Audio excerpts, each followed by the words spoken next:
दोस्तों आज की इस वीडियो में हम बात करने जा रहे हैं उस दवाई की जिसे किसी मेडिकल स्टोर से शर्म महसूस करते हुए सरेआम दुकानदार से नहीं मांगा जाता, मगर फिर भी इसे जैसे तैसे करके लोग हासिल कर ही लेते हैं। दरअसल बात होने जा रही है व्याग्रा गोली की, जिसे आमतौर पर जिनसी ताल्लुकात में लुत्फ और टाइमिंग बढ़ाने के लिए इस्तेमाल किया जाता है।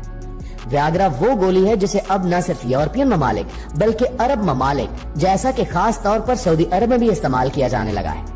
इस वीडियो में हम आपके साथ यही डिस्कस करने जा रहे हैं कि सऊदी अरब में लोग इस गोली का कितने फीसद इस्तेमाल करते हैं और वहाँ इसे क्या सोचकर खाया जाता है। सिर्फ इतना ही नहीं बल्कि इस वीडियो में हम आपको ये भी बताएंगे कि खवातीन को व्याग्रा इस्तेमाल करने की इजाजत देने वाला पहला इस्लामी मुल्क कौन सा है, क्या औरतों को व्याग्रा इस्तेमाल करनी चाहिए और पाकिस्तान में व्याग्रा गोली आखिर क्यों नहीं बनाई जाती, जबकि इसके अलावा जिस्म में आग लगा देने वाली इस गोली के बारे में आपके साथ बहुत सी बातें शेयर की जाएंगी। लिहाजा हमारी आज की वीडियो भी आपके नॉलेज में बेशुमार इजाफे का बायस बनेगी। तो इतनी सी गुजारिश है कि वीडियो को शुरू से लेकर आखिर तक जरूर देखिएगा। तो आइए चलकर मौजू का बाकायदा आगाज करते हैं। नाज़रीन ग्रामीण, जैसा कि अब सऊदी अरब जैसी मुकद्दस तरीन जगह वक्त बदलने के साथ साथ काफी तेजी के साथ बदलती जा रही है, फिर चाहे यहाँ का रहन सहन हो, यहाँ का कल्चर, तहजीब या कानून, तकरीबन हर चीज ही सऊदी अरब में बदलती जा रही है। पहले सऊदी अरब का कल्चर कुछ इस तरह था कि यहाँ हर बात करने से पहले कई बार सोचना पड़ता था, मगर अब इस मुल्क में लोग बिला झिझक हर मौजू पर एक दूसरे से बातें शेयर करते रहते हैं, जिनमें से एक मौजू जिनसी ताल्लुकात का भी है। कहा जाता है कि अब इस मुल्क में हर दूसरा शख्स एक दूसरे से जिनसी ताल्लुकात के मसले मसाइल पूछता और डिस्कस करता नजर आता है। सुनने में आया है कि जहां पहले यूरोपियन ममालिक के लोग अपने जिनसी ताल्लुकात को बढ़ाने के लिए मुख्तलिफ किस्म की अदवायात का इस्तेमाल करते थे, तो अब सऊदी अरब के लोग भी जिनसी ताल्लुकात को बढ़ाने के लिए मुख्तलिफ किस्म की अदवायात का इस्तेमाल करने लग पड़े हैं। ये सब कुछ शायद कभी भी पता न चल सकता अगर सऊदी अरब की डॉक्टर नदी अल आतरश का एक इंटरव्यू सामने न आता। दरअसल डॉक्टर नदी अल आतरश का इनसे इंटरव्यू लेने के लिए इन्हें एक प्रोग्राम में बुलाया गया था और इसमें इनसे सवाल किया गया कि चूंकि जिनसी ताल्लुकात में टाइमिंग वगैरह जैसे मसाइल हर मुल्क के लोगों में पाए जाते हैं, जिस वजह से तलाक की शरह में भी इजाफा हो जाता है, इस वजह से लोग इस मसले से वक्ती तौर पर निजात हासिल करने के लिए कुछ मुख्तलिफ किस्म की अदवायात का इस्तेमाल करते हैं। तो क्या सऊदी अरब में भी जिनसी ताल्लुकात के मसाइल पाए जाते हैं और यहाँ के लोग भी इस किस्म की अदवायात का इस्तेमाल करते हैं? इस सवाल पर सऊदी लेडी डॉक्टर का जो जवाब था वो सुनकर सबके रोंगटे खड़े हो गए, क्योंकि उनका कहना था कि सऊदी अरब में जिनसी ताल्लुकात में टाइमिंग बढ़ाने वाले लोगों की तादाद 45% तक है। यहाँ ज्यादा हैरानकुन बात यह है कि 50 साल से कम उम्र अफराद में ये तादाद नोट की गई है और तमाम अदवायात में से व्याग्रा की गोली यहाँ सबसे ज्यादा खरीदी जाती है, जो वक्त के साथ साथ इंसान के गुर्दे नाकारा बना देती है और दिल की बीमारियों में मुब्तला कर देती है। डॉक्टर का कहना था कि सऊदीया में लोगों की ये गोली खाने की कुछ खास वजह है। ये कहती हैं कि हमारे पास जो पेशेंट्स आते हैं उनमें से 70% तक हकीकी तौर पर मर्दाना कमजोरी और टाइमिंग में कमी या किसी भी किस्म के जिनसी ताल्लुक जैसे मसाइल का शिकार नहीं होते, बल्कि वो व्याग्रा सिर्फ ये सोचकर इस्तेमाल करना चाहते हैं ताकि वो अपनी बीवी पर रोक जमा सके। यानी कि व्याग्रा गोली इसलिए ज्यादा इस्तेमाल करते हैं ताकि वो अपनी शरीके हयात के सामने ये साबित कर सके कि इसका शौहर कितना पावरफुल इंसान है। अपनी बीवी के सामने अपनी ज्यादा टाइमिंग की शोखियां दिखाने के लिए यहाँ के लोग व्याग्रा इस्तेमाल करते हैं। डॉक्टर का कहना था कि जब इस किस्म के केस हमारे पास आते हैं तो हम लोगों को यही समझाते हैं कि जो कुदरती तौर पर ताकत मर्दों को दी गई है, हकीकत में एक शरीके हयात के लिए अपने शौहर की तरफ से वही काफी होती है। लेकिन लोग इस चीज को बिल्कुल नहीं समझते और फिर नतीजा ये निकलता है कि वक्त के साथ साथ वो मुख्तलिफ किस्म की बीमारियों का शिकार हो जाते हैं। मुअज़्ज़िज़ दोस्तों, आपको बताते चलें कि अब तक किसी भी इस्लामी मुल्क में खास तौर पर खवातीन के जिनसी ताल्लुकात को बढ़ाने के लिए बात करने पर शर्म महसूस की जाती थी, मगर अब इस दुनिया में एक इस्लामी मुल्क ऐसा भी है जहां खास तौर पर खवातीन के जिनसी ताल्लुकात को बढ़ाने के मामले पर न सिर्फ बात की जाती है बल्कि इन्हें सरेआम इस किस्म की गोलियां खाने पर इजाजत भी दी जा चुकी है।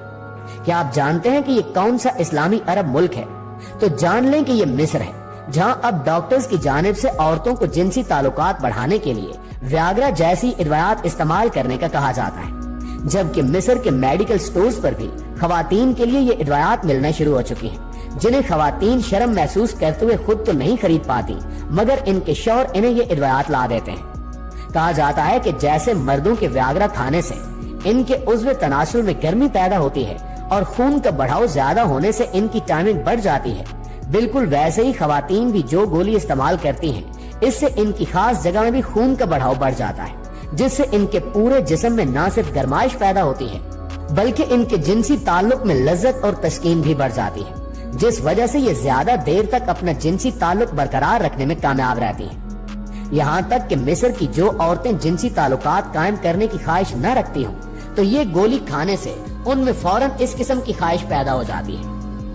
مصر کی ایک خاتون ہے، ان کا کہنا تھا کہ میری عمر تقریباً 35 سال ہے اور میں گھریلو خاتون ہوں، مجھے جنسی تعلق سے بچنے کے لیے بہانے بنانے پڑتے تھے کیونکہ میں اپنے شوہر کو اس میں تسکین نہیں دے پاتی تھی، مگر جب سے مصر میں خواتین کے لیے یہ ادویات بننا شروع ہوئی ہیں تب سے میرا یہ مسئلہ حل ہو چکا ہے، کیونکہ جو خواتین جنسی تعلقات کے دوران جسم میں گرمائش پیدا نہ کر سکتی ہوں یا اپنی ٹائمنگ برقرار نہ رکھ سکتی ہوں تو ایسی عورتیں اپنی مصر کی بنائے جانے والی ادویات سے فائدہ اٹھا سکتی ہیں۔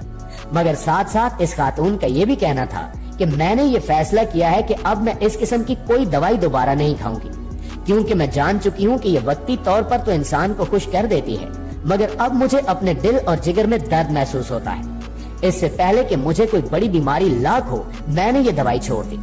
تو اس خاتون کی باتوں سے ایک بات تو کنفرم ہے کہ جہاں ویاگرا اور اس جیسی دوسری ادویات دنیا بھر کے مردوں کو مختلف قسم کی بیماریوں میں مبتلا کر رہی ہیں تو وہیں یہ ادویات خواتین کے لیے بھی تباہی کا باعث بن رہی ہیں۔ اس لیے جہاں مردوں کو اس گولی سے بچنے کے لیے ہدایات فراہم کی جاتی ہیں وہیں خواتین کو بھی چاہیے کہ وہ اپنی قدرتی ٹائمنگ اور تسکین کو برقرار رکھیں اور اس قسم کی ادویات کھانے سے ہمیشہ پرہیز کریں۔ شاید اسی وجہ سے پاکستان میں ویاگرا بنانے پر سختی سے پابندی عائد ہے، کیونکہ اگر یہ پاکستان میں بننا شروع ہو گئی اور سرے عام میڈیکل سٹورز پر فروخت ہونے لگی تو ہم یقین کے ساتھ کہہ سکتے ہیں کہ بہت ہی جلد پاکستان کی نوجوان نسل مختلف قسم کی بیماریوں کا شکار ہو جائے گی۔ پاکستان کے ایک مشہور ڈاکٹر کا کہنا ہے کہ کچھ دن پہلے ایک 40 سالہ شخص میرے پاس آیا اور کہنے لگا کہ ڈاکٹر صاحب اب تک مجھ میں کسی قسم کی کوئی بیماری نہیں تھی مگر اب مجھے دل میں تکلیف محسوس ہوتی ہے اور گردوں میں بھی کافی درد رہتا ہے، میرا پورا جسم درد کرتا ہے، جبکہ 40 سال کی عمر میں ہی میں چلتے چلتے تھک جاتا ہوں اور سانس پھولنے لگتی ہے۔ تو میں نے ان سے سوال کیا کہ کیا آپ کسی قسم کی کوئی دوائی لیتے ہیں؟ تو چند سیکنڈ خاموشی اختیار کرنے کے بعد وہ شخص بولا کہ میں پچھلے 2 سالوں سے جنسی تعلق بڑھانے کے لیے ویاگرا استعمال کرتا ہوں اور کئی بار تو ہفتے میں 2 سے 3 بار بھی استعمال کر لیتا ہوں۔ اس شخص کا یہ بھی کہنا تھا کہ میرے 2 دوست جن کی عمر ابھی صرف 35 سے 40 سال تھی ان کی موت بھی واقع ہو چکی ہے اور وہ بھی ویاگرا کا کافی زیادہ استعمال کرتے تھے۔ تو ڈاکٹر نے جب ان کا چیک اپ کیا تو وہ شخص صرف 2 سال میں اس گولی کے استعمال سے دل کا مریض بن چکا تھا۔ تو ذرا سوچئے کہ اگر پاکستان میں اسے بین نہ کیا جاتا تو آج ہر دوسرا شخص پاکستان میں دل کا مریض ہوتا، مگر پھر بھی جو لوگ سب کچھ جانتے ہوئے بھی چھپ چھپا کر ویاگرا کا استعمال کرتے ہیں تو یقینی طور پر ان کی جوانی تباہی کے کافی نزدیک پہنچ چکی ہوگی۔ جی تو معزز دوستو، یہ تھی ہماری آج کی ویڈیو۔ اس حوالے سے آپ دوستوں کی رائے کیا کہتی ہے کمنٹ کر کے ہمارے ساتھ شیئر ضرور کیجیے گا۔ انشاءاللہ آپ سے ملاقات ہوتی ہے اگلی ویڈیو میں، تب تک اپنا خیال رکھیے۔ اللہ نگہبان۔